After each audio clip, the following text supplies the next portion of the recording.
So if you didn't bring one, no worries.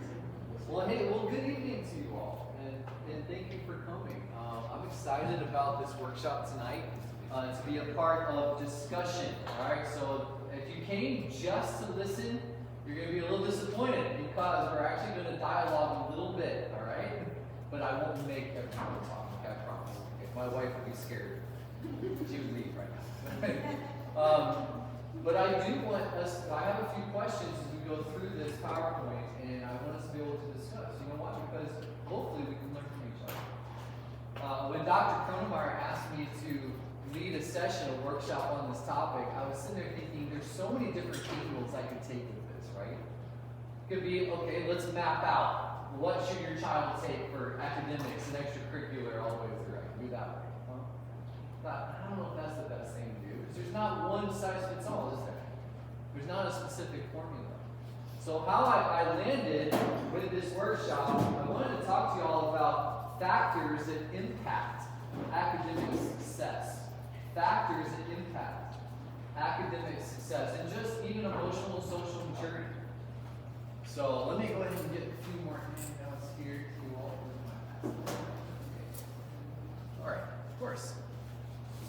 And my wife is grabbing some pens if anyone forgot. Why don't we go ahead and open in prayer, and then I'm excited to jump into this topic with you all, and we can get some good discussion. All right, let's pray.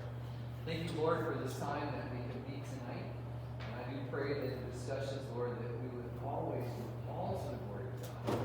We do not want to just produce a bunch of children who can perform outwardly, but then miss it in their own heart of living out that Great Commission living. So I just pray that you would help us, Lord, to look at our parenting, be honest about it, be transparent. Help us to change areas that we need to change. Show us tonight even some blind spots that we have, maybe we've never seen before. We can improve, but help us to do all to the glory of God. We love you. In Jesus' name I pray. Amen. All right. Well, here we go. I want to start off by just showing you a picture of my family. Oh, speaking of my family, this is my beautiful wife. And does anyone need a pen? All right. There you go. Someone just like. All right. Well, hello, Sydney. Here's a handout for you. Sorry, because that's okay. Okay, I want to introduce my family. So this is my wonderful family God has blessed me with. A wife of 18 years. And we have 3 kids who are currently in 8th grade, 6th grade, and 2nd grade. And it's crazy to think that I've got the girl who's going in high school. I'm still kind of, it's shocking me. And she's thinking about classes that she's signing up for. But that's my family. I have a discussion question to start off. Do you guys see the first box on your paper? What factors do you think impacted your academic success?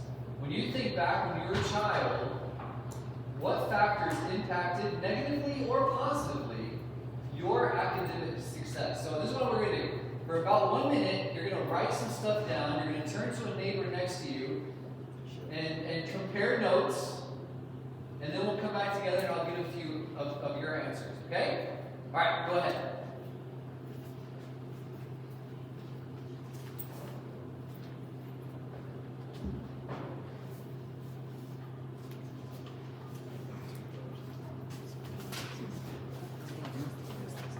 Good.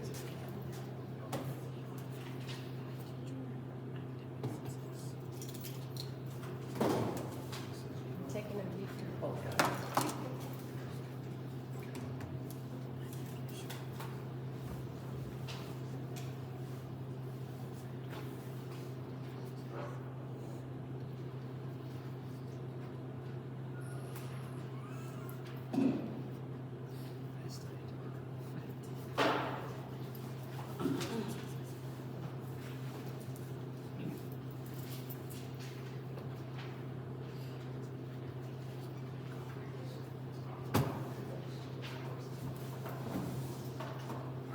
About 30 more seconds.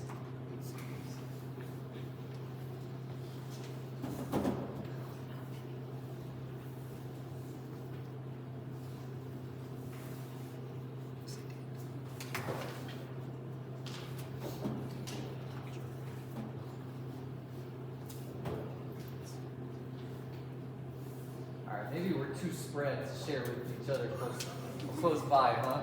Well, let's go ahead and what are some things that you wrote down? Go ahead. What did you want to be? So I wrote access to resources. Okay, good. That's the opportunity, right? You have access to resources. What else? Sorry. Okay, mentors. You know, I read a sobering statistic just last week that about 70% of children today would say that they have no mentors outside of their parents. None. I thought that was so sad, but also at the same time I was thankful that I think if you ask the students at Killian, I believe it's completely flipped. I hope there's 0% who say that, right? So yeah, mentors. What else would you say impacts academic success?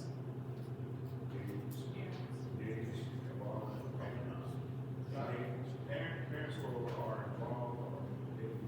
That's right. Engaged, involved parents. I love that. I think I saw a hand back here. Yes, sir. I was going to say that Yeah, the basic resources that you need. That's right. That's right. Josh. Friendships. Okay. Yeah. Positive peer pressure. Or negative. Or negative. Or negative. It's true. Okay. Boop. Good teachers, the ones that make it fun and interesting. Those make it fun to learn. Yeah, that's right. That's right. Goes back to the mentor as well, right? Go ahead. Social support. Okay. Yes. That's right. Social support. This is good. Yes, ma'am. Not just good teachers, but teachers who I could see still love to learn themselves. Yeah. And parents the same thing. Parents that didn't present math as math, but it was like, oh, I love math. It was, something that you should enjoy doing. Yeah, that's good. Dan, what do you think? I was going to say parental accountability. Okay. My parents kept me academically accountable. Yes. And in fact, can we use that as a segue to edit the question for a moment? Most of the answers we heard were a lot school related. Why? Because it's academic success. But think back when you were a child, and what at your home impacted your academic success? What was it at your home that impacted? Okay, family structure. Security of that. What else? Yes, I would say that my mother was willing to make sacrifices yeah. for us. So for me, I'm an only child, but she made sacrifices for me to go to different schools, whether it was distance, whether it was private. But she was willing to make certain sacrifices for me. And that showed you value, which is something we're going to talk about tonight. That's good. What else?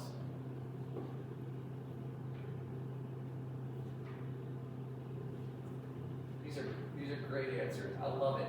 But I'm going to go ahead. Yes, sir. Go ahead. Yeah, so I think about my childhood, I think one area is actually identifying the areas where child needs to the child and knowing exactly what areas are strong areas actually supporting and try to support them as much as possible. If you are not an expert in the area, you may seek out a lot of support elsewhere, whether it be a paid tutor or something else or some other tool to support the child. Being in tune with the child well enough to know, okay, this is where they're struggling, this is where they're probably stronger at, and don't just assume that if the child says everything is fine, that everything is fine. Yeah. Yeah. It Agreed. probably isn't. Yeah, I totally agree. My last slide is going to hit something on that as well. I love that. It's so good. I've kind of narrowed down. There's so many factors, but I don't have time tonight to hit on every single one out there. So what I try to do is find some ones that are really highlighted today in research. And I want to bring some empirical evidence for some of these things. Some are going to be a lot heavier than others. But as we go through, as we finish each point, I'm going to give a little bit of time for you to jot down in those boxes a takeaway of what does this mean to me and my family, all right? Because I would hate for us to go through this hour and for you to go away just thinking, wait, that was a lot of information, but so what? What does it mean to me? So the first one there is intentional involvement and partnership. Intentional involvement and partnership is crucial for a kid's academic success. I've got some numbers up here. I'm a numbers guy. Alright? I'm a numbers guy. I'm a math teacher. These numbers mean something. 216. This is sobering, okay? That's the number of months that your child will be in your home until they go to college. 201,058. The average cost in Georgia to raise your child until they're 18. 12. That's the number of summer breaks that you will have with your child during their school years.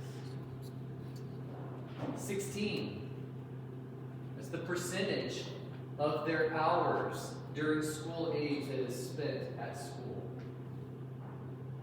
It's pretty sobering, isn't it? That first one was the hardest one for me. 216 months.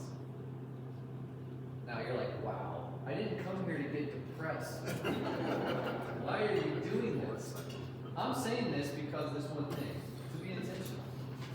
The time goes by fast. You've had children for a while, you know that. You turn around and they've changed. We don't have the option of just sitting back and not being engaged. In fact, I took this quote, I hope you can read it. This is from an article called Supporting Parent and Family Engagement. This is from a government article, actually, from research. It says, over the past 2 decades, studies have consistently demonstrated the positive impact of parent and caregiver engagement on students' academic achievement and social and emotional development. Positive outcomes of schools regularly engaging parents as partners in their children's education include improved academic performance, improved mental health, increased student engagement, and reduced school dropout rates. In addition to being children's first teachers, did you see that? They're their first teachers. Family members also reinforce what children are learning at school and both model and support the development of important relationship and social skills. These findings demonstrate the ways in which effective teacher-parent communication and strong school-family partnerships are vital to school learning. It's wonderful when a child has the structure of knowing that what they're going to hear in a value system from home is the same value system they hear at school. That there's a partnership. That partnership does not mean you need to quit your job and always come here and volunteer in the lunchroom. That'd be great if you want to. We have to sit down. But actually what it is a partnership of life philosophy, right? That we're both wanting our students to end up at the same place. And that is citizens of heaven living out on citizens of earth, right? Citizens of heaven living out Great Commission living on earth. This is a biblical mandate. Now, I know that this verse, Pastor Joe put up last week if you were here, because I only saw one picture. I wasn't here because I was leading a Bible study. But I saw one picture and you had it up, but I'm still going to repeat it. Deuteronomy 6 says this. Moses said, "These words that I command you today shall be on your heart. You shall teach them diligently to your children, and shall talk of them when you sit in your house, and when you walk by the way, and when you lie down, and when you rise up." You know, if you read the context of this, I'm actually right here in my devotions right now, reading through the Bible. And Moses is at the end of his life, and he is challenging the parents. He's really challenging them that they're always one generation away from forgetting God. And he tells them, you need to be the first educators. Parents, you're the first educators. The success of your child, really, that's a lot on you. It's the greatest responsibility. Raising your child falls on you. Now, that's sobering, but that's also a great honor, is it not? Now, what does that mean? That means that when I'm tired, I parent. That means when I don't understand the emotions going on in my 14-year-old girl, I try to understand. When I would rather spend some extra me time, instead, I have extra talk with my kids. When I want to turn off my brain because of a hard day at work, I need to seek to impart wisdom. to them through meaningful conversations. That's what that means. We're putting it before their eyes all the time. Why? Because we got 216 months. That's why. So be intentional. Okay, that's the first point. Before we go to the next point, take a minute. And what does that mean to you? How do you and your family be more of an intentional, partnering parent? Just write down a couple thoughts. I've got a paper.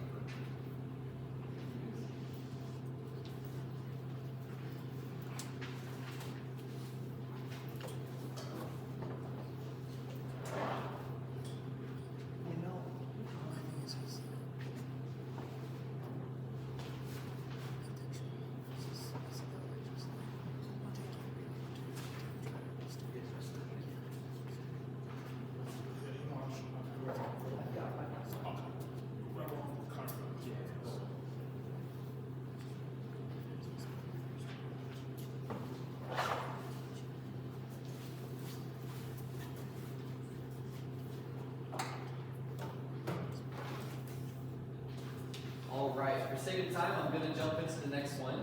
The next point that I have is habitual mental stimulation and exercise. Habitual mental stimulation and exercise do impact academic success. Now this is going to get more hands-on, okay? It's not all sobering like the first point. So, Guo and another authors talked about consistent homework.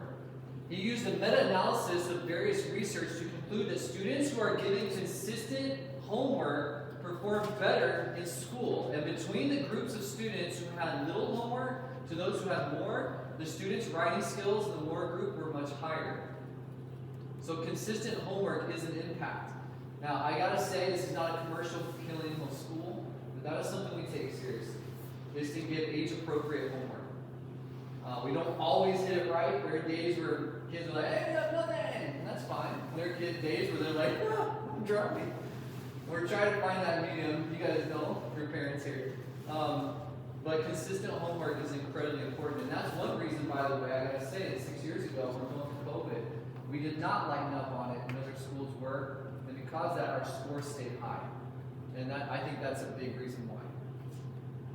Another thing underneath this point of habitual mental stimulation exercise, and can I just emphasize this to you parents, is healthy summer practices. Healthy summer practices. This article stated that strong evidence was found of a decline in academic outcomes and increases in, I did not know this word, I had to look it up. Do you guys know adiposity? It means obesity. Sedentary behavior, I also wasn't sure of that, so I looked it up. It's sluggish mental state, and screen time. There was moderate evidence of declines in cardiovascular fitness and physical activity in students over the summer. Unhealthy summer practices. Watson found that children usually have a weight increase in summer months due to less activities. Children also get less sleep during summer months. That one shocked me, actually. I was not surprised by that first one, but that one surprised me. Logically, shouldn't children be getting, but they actually get less sleep. It's unhealthy summer practices. When I talk to some of my students, usually the reason is because they're just going to bed super late and waking up whenever they want to wake up. That's a bad practice. It's very unhealthy for them. I hope I'm not stepping on any toes. That's not my heart. I just want us to look in the mirror parenting and say, what are some things that we can do better? This is a quote from the article Learning Loss, a Summer Problem. Regions with a lengthy summer break can create negative outcomes for learners. This problem is referred to as summer learning loss, summer learning gap, or summer slide. Summer learning loss is loss of academic knowledge and skill that accumulates over the break from school. When students return to school after the summer break, teachers need to reteach previously taught material. The academic loss may result in achievement gaps that widen each year for students. Summer learning loss is a critical problem that has long-term consequences. Talk to any teacher, and I'm telling you, like I've been teaching 21 years, and I can tell you the first week of school in August, whenever they come in, I can tell you the students who have done something productive mentally over the summer and those who have done nothing. I can tell you. Because there's a numbness. There's a deer in headlights look. It doesn't need to be that way. Lynch and these other people used a meta-analysis of 37 studies to conclude that students performed significantly better, about 10%, in school after having participated in a summer math program. Also, students who participated in a non-academic summer program also saw better performance in school. What's the bottom line? The common denominator? They're active. Stimulation. Mental stimulation and good sleep patterns over the summer are so important. Now you might say, okay, that's nice, but I don't work, right? What am I to do? Set a structure. I know it's not easy. My wife and I, we struggle with that. But we set a structure. We say this is the minimum or maximum amount of time you can be on devices and TV, right? We make them do, I know they hate this, but we make them do IXL over the summer. We make them read good books over the summer. We make them read. It's a good thing. Every day. And there's many things you can do. But get them doing something. Make them do puzzles, Sudoku, etc. But to keep their minds active over the summer. It's so important. And so instead of that couch potato, we got someone who's working on stuff. And they're finding more value in learning and developing their potential. Now, I know you might say, okay, well, what's the balance? And don't you wish we all knew the balance? I don't know the balance. We got this weird spectrum of a drill sergeant to an apathetic parent. Saying, yeah, just don't burn out the house. But there's got to be a balance for your children. And you know best for your children. There's not a one-size-fits-all. But can I just challenge you to be a little more intentional going into this summer? To set a goal with them. Set a goal with them, academically, and then hold them to it. And then teach them that there's a positive thing called reward, right? They finish their work, they get up at a good time, they do their chores, and then they can get some reward, right? All right, take a moment before we go to step 3 here. And what does that mean to you? Write it down, a couple takeaways.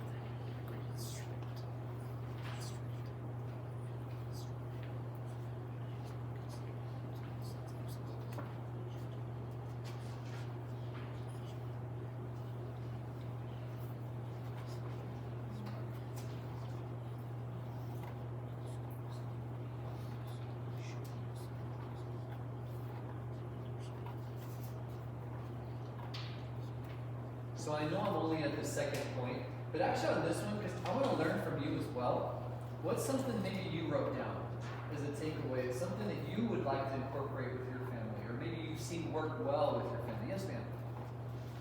Less phone for me. I'm sorry. Less phone for me. Okay, less phone, right? For you! Oh, I like that. Okay. Getting personal here. I like it. All right. All right, I like that. And honestly, ouch, like we all need to be putting our phones down, right? Spend more time. What else? You can plan ahead for the summer, plan activities, plan ahead before summer ends. Yeah, do you ever feel like you get in the summer and you're like, what? We didn't accomplish any goals because maybe you didn't plan ahead enough, right? I get it. I've been there. That's good. Maybe 1 or 2 more? Yes, ma'am. So I know that we intend to try to have a mix, so we want them to have some fun. Of course. But I want to make sure that they're also engaging in like some sports camps, Yes. doing some things that, but also, like you said, often, even if they're doing camps that are like pure fun and like, field trips, that they're still know that when they come home, or that there's still the expectation that they're still getting some type, like you said, mental stimulation as well. Yes. That it's not all fun and games, but we do want to Exactly. That's where the balance is. That's where it's not err on that side or that side. There's a good balance. Give them a fun summer break. And I mentioned IXL. I hope you know that I'm not saying just get a book out. Yeah, but that's not the only thing. There's a lot of different ways to get them stimulated. And just making them read would be a great step, right? That's good. Yes. I think vacation Bible school. Yes. thing, Yes. Yes. Vacation station. Yeah. Yes, ma'am. It's a good thing for an elementary child to get involved in. I love it. All right, if you want more tips on that, I'm happy to help you, especially if your child gets up into secondary. Like for my daughter, I plan on doing like a PSAT book this summer to help her really focus on the English and the math specifically. And there's even ways that you can do that online with a badge system, like with Khan Academy and stuff. It kind of gets them more excited about it. So there's many different ways to keep them mentally stimulated. All right, the third one is minimize distractions. Hey, Matt, Yes, sir. I have a quick question. Yes, sir. You mentioned several times that you require your children to read, Yes. which I'm for 100%, obviously, as Yes. an English teacher. How do you evaluate that, or how are you sure that they're reading with comprehension? What's your approach? Well, I don't quiz them on what they're reading necessarily at this I don't mean age, that. but Do you discuss it together, or? sometimes, yes. Some of the things that we do discuss, mostly. So my daughter Eden, like we just know she's reading all the time. We have to tell her to put it down to go watch a show with us. She's like always reading. Cade a little harder, but we set a pattern for him of every night before bed of reading. So he gets to read a fun book and he reads a devotional every night before bed. And Arabelle is also getting in the habit of doing that every single night as well. So that habitual reading is just good for them. As we get to the summer, where they don't have the homework to read, that's when we set more guidelines of how much time we want them working on the combined IXL reading and other things. So we'll set a certain amount of time. They finish that time, then they can do something else.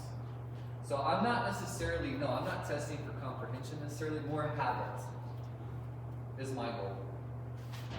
Now as they get older, we'll work on the comprehension. The next one is minimize distractions. Minimize distractions. And again, my purpose is not to step on anyone's toes. I'm just trying to get you guys to think through, as well as myself, how much are we intentionally minimizing distractions our kids? One is the obvious one, the elephant in the room, and that would be social media. This article says, quote, compared with low to no users, adolescents with moderate social media use scored 1 to 2 points lower on cognitive tests, while high-use adolescents scored up to 4 to 5 points lower than those who don't use social media. These differences were consistent across domains and suggest a dose-response relationship. That would be an inverse variation. The more time you spend, the lower the score goes. Notably, even low levels of use were associated with measurable declines in performance. That's sobering. I want to read a couple things to you, and this is something that you could probably jot down on your box. And I'm going to read as I put it up here, okay? It's a little bit lengthy, but it's good. Social media has impacted maturity and brain development. The maturity of a child involves the development of the prefrontal cortex, the area of the brain responsible for impulse control, emotional regulation, and long-term planning. Social media often disrupts this process. How? With delayed internal brakes, like braking a car, delayed internal brakes. Teen brains are naturally wired for social reward.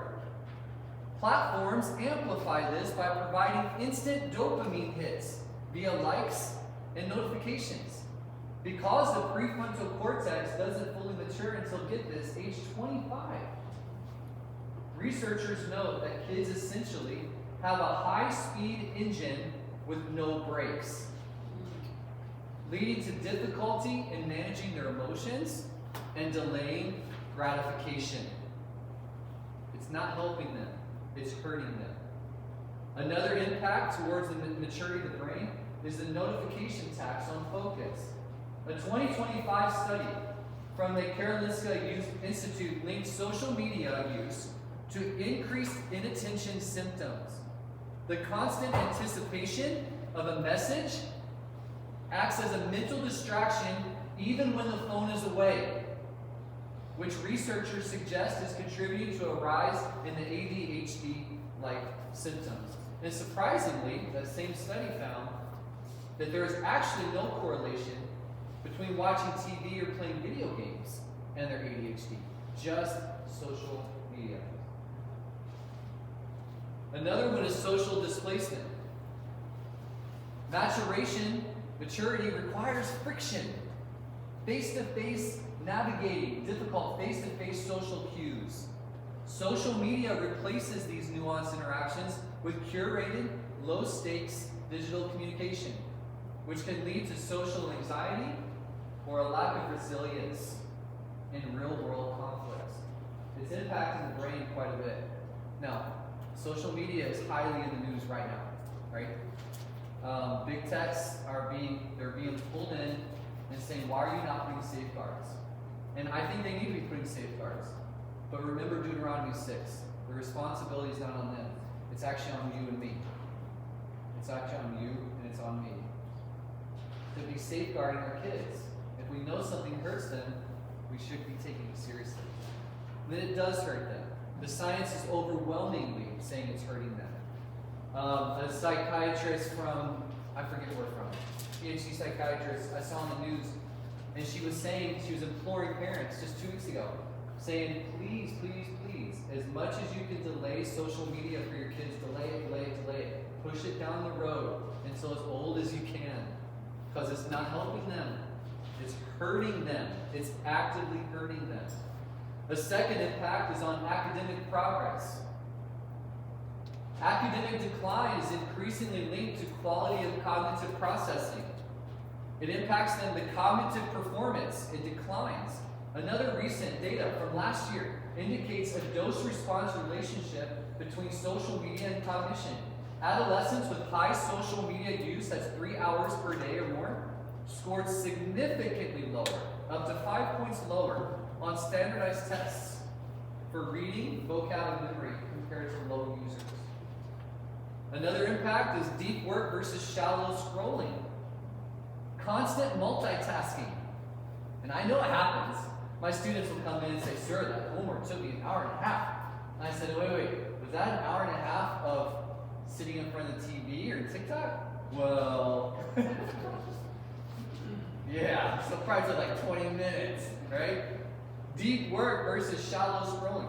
Constant multitasking, switching between homework and TikTok, prevents students from entering flow states. This results in shallow learning, where information is processed quickly, but not stored in long-term memory. It's got a numbing impact. And realistically, you ask any teacher, and they'll tell you, it's changed. So when social media came on the platform, students are struggling more in school today. And I think a lot of it is because of this, they can't get into flow state.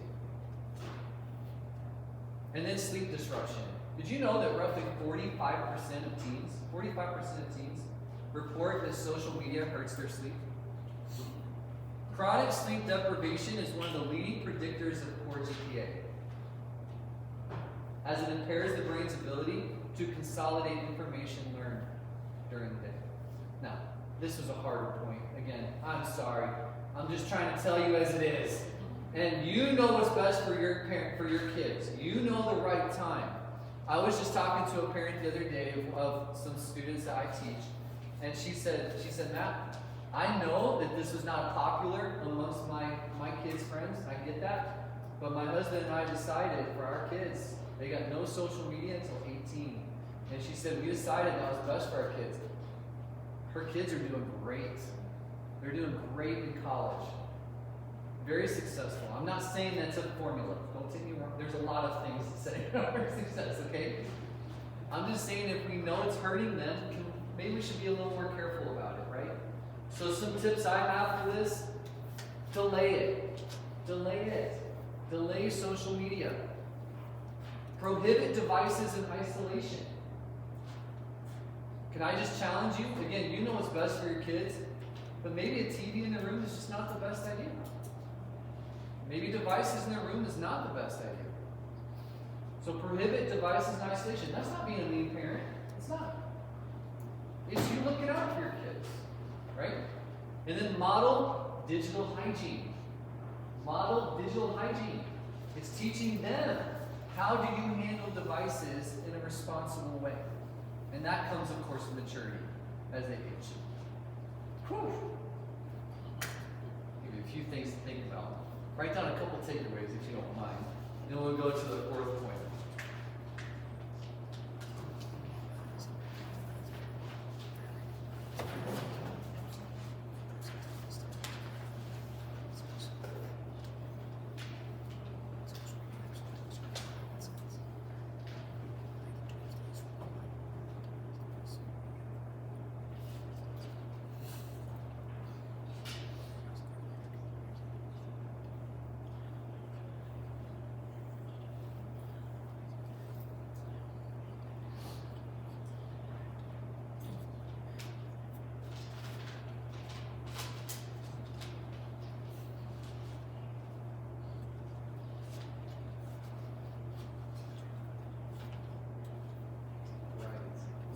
Can I just say with this, I didn't mention it before, but me in education 20 years, and Dan's been in longer than me, and he could probably attest to this. How many times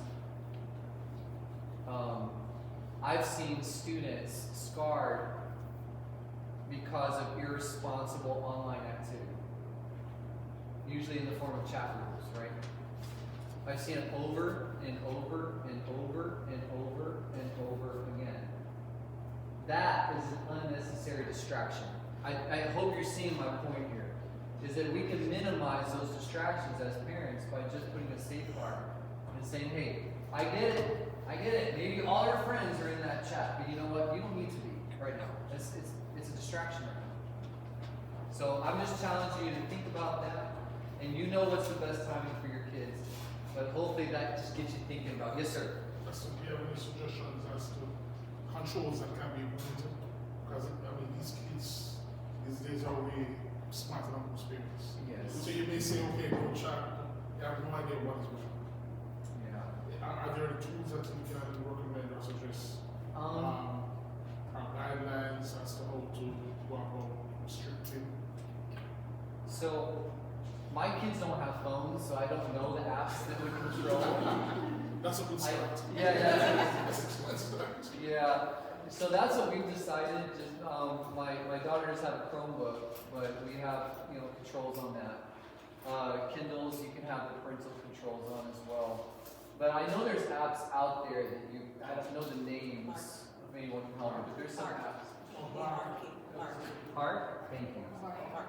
Yeah. Where you can set like time limits they can use and what apps they get and things like that. Yes. Flags, content, words, anything that's a red flag, you get the text or email right away. Yeah. That's good. Thank you. It's not free. I know some parents will put like a basket next to their bed, saying your phone has to be in that basket at 8 p.m. every night. Stays there until tomorrow morning. This is things like that. I would want it. If you remember 2 years ago when we rolled out our new cell phone policy at the school, and it's kind of surprised some of the students, but we were very strict about it. And we said we're very upfront. This is the reason why, and because they don't have it on their person, the teachers saw a significant change in their attention. Because we knew when a buzz comes on their, they can feel it or they feel it on their hand, and they cannot think about the lecture until they find out what was that? Who liked my picture? Or whatever it might be. And I get it, because we struggle with it. And we're above 25, Below that, they're not even developed completely in that prefrontal cortex. So it's good discussion. Let's move on to the last point on this one before I get into the more practical, and that is authentic autonomy and maturity. Authentic autonomy and maturity. Now you might say, wow, that's an interesting one. Why'd you put that? Over the years, I've taught hundreds of students, and what I've noticed is some of the things that they call maturity is fake maturity. You know, like, oh, I know the most bad words, you know? Or whatever. Some kind of, I know something that you don't know, and because of that, I'm more mature. Or whatever it might be. And it's not authentic, it's fake. If you want to get a good book to read, can I recommend this book? It's called Artificial Maturity by Tim Elmore. Great read. Anyone here read this before? It's excellent. Excellent read. Artificial Maturity. I'm going to put a few quotes up here to hopefully excite you to maybe read this, okay? You can read these quotes from Tim Elmore. The artificial maturity dilemma can be described this way. Children are overexposed to information far earlier than they're ready sometimes. And children are underexposed to real life experiences far later than they're ready. And that causes children to think that they're mature. Maybe they know something, but they're underexposed to the real life experiences. He goes on to write, for the most part, adults have failed to build true life skills in kids. We haven't helped them self-regulate and make decisions about concerns that matter. Students' busy schedules often aren't all that meaningful. And young people spiral downward into despair over relatively trivial issues. Their days are full of artificial activities with artificial consequences, resulting in artificial maturity. The stress is real, but it is often over things that don't really matter, and it isn't building mature people. And last, from Tim Elmore, he gives these 4 points, and last for this section. 1, what should we do? Provide autonomy and responsibility simultaneously.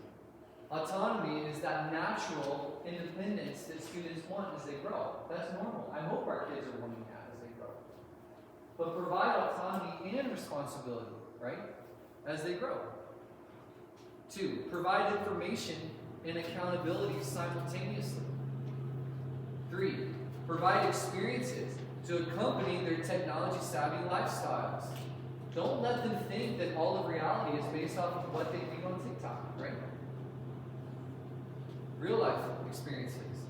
Provide community service opportunities to balance their self-service time.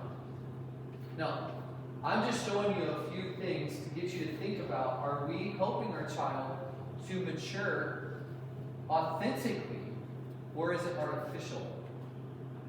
Authentically or artificial? Where they think they're mature, but they have zero self-discipline and zero initiative. I've had a lot of students over the years, and they think they're the most mature one in the whole crowd. But they don't even know how to take initiative and pick up a piece of paper off the floor. They're not mature. They're actually immature, right? So are we teaching them real maturity? I have a little thought here. Autonomy is normal, right? But premature autonomy can be dangerous. Let's be careful that we're not setting our kids up for failure by giving them too much independence early on. Similarly, too much hand-holding can cripple maturity due to removing controlled struggle. Too much hand-holding can cripple maturity due to removing controlled struggle. I get to work with seniors, and I help them send applications to colleges.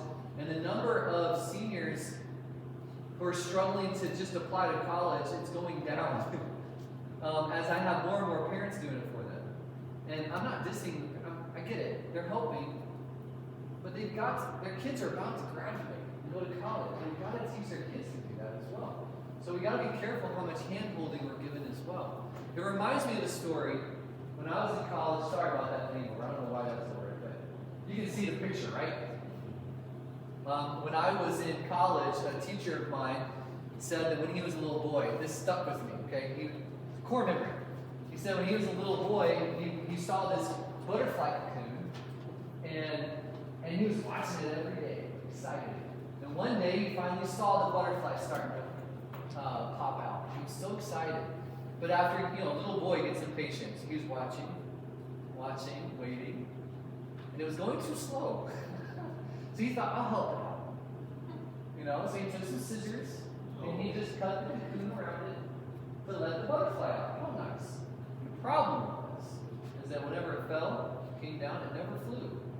And he tried to figure out why. He tried to figure out why the butterfly died, by the way. And he found out it's because God made the butterfly to need the struggle to get the blood circulating so that it can fly. Our kids need a little bit controlled struggle. There have been times where parents have come to me and they've said, my child's struggling with whatever. And I'm glad they told me, but sometimes the parents are all like, alarm. And I say, actually, do you realize that's part of them maturing? This is a good thing. Now let's support them through this. Struggle? Good. Spiraling to despair? Bad. So we get controlled struggle. Controlled struggle. That's what gives authentic maturity. Right? Authentic maturity. I want you to write down a couple takeaways from that one. More questions, comments as well? Any questions? All right, I'm going to write down one or two thoughts. And we'll go to the very last part.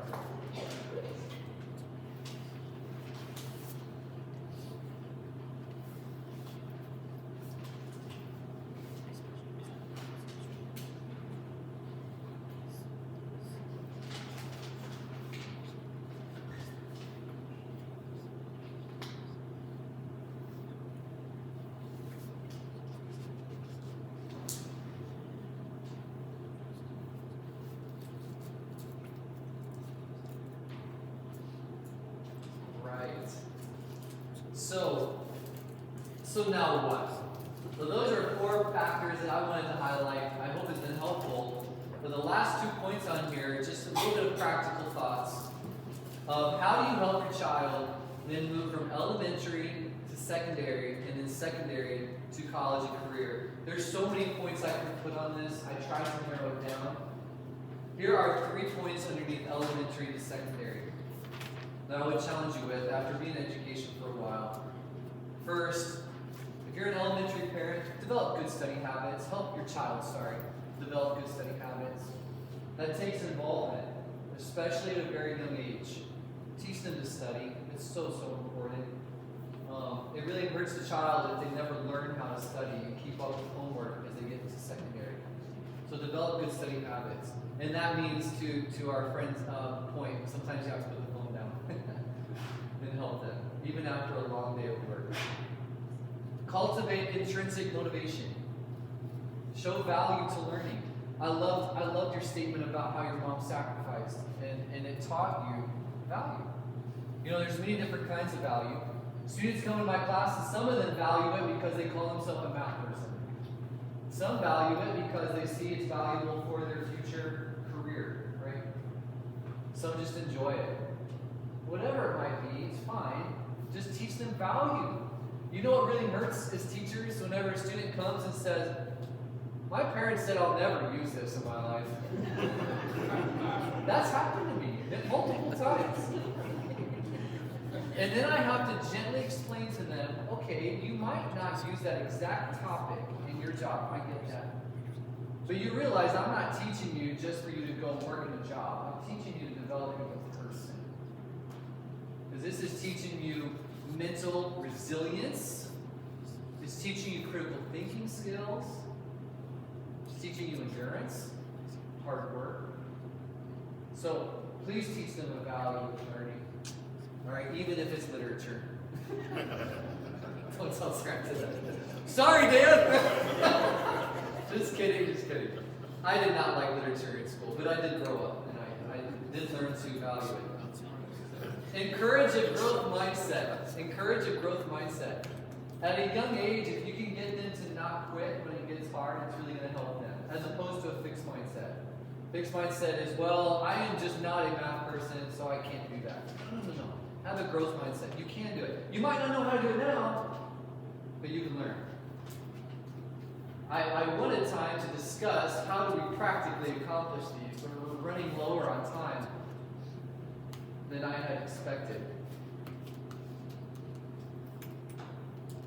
You know what? Let me just take 1 minute and discuss that. How do we practically accomplish these? Give me some feedback. What do you guys think?